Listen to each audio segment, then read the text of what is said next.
பொதுவாகவே நம்ம வல்லாரைக்கீரை, அப்புறம் இந்த வெண்டைக்காய், இந்த மாரி பொருளெல்லாம் வந்துட்டு மூளை வளர்ச்சி அதிகமா தூண்டுறது அப்படின்னு நம்ம கேள்விப்பட்டிருப்பாங்க.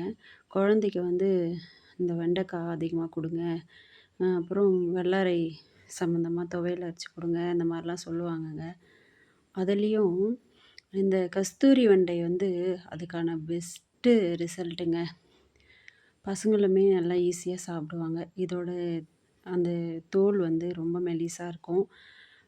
இன்னும் குட்டி குட்டியா இருக்கும்போதே அத எடுத்து பொரியல் பண்ணி குடுத்தோம்னா நல்லா சாப்பிடுவாங்க.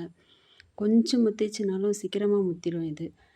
அது கிடைச்சது அப்படின்னா, குழந்தைங்களுக்கு வாரத்தில 1 நாளோ, 2 நாளோ, மாசத்துல 1 நாளோ குடுத்துட்டு வந்தோம் அப்படின்னா, பசங்க நல்லா ஆக்டிவா நல்லா ஒர்க் பண்ணுவாங்க.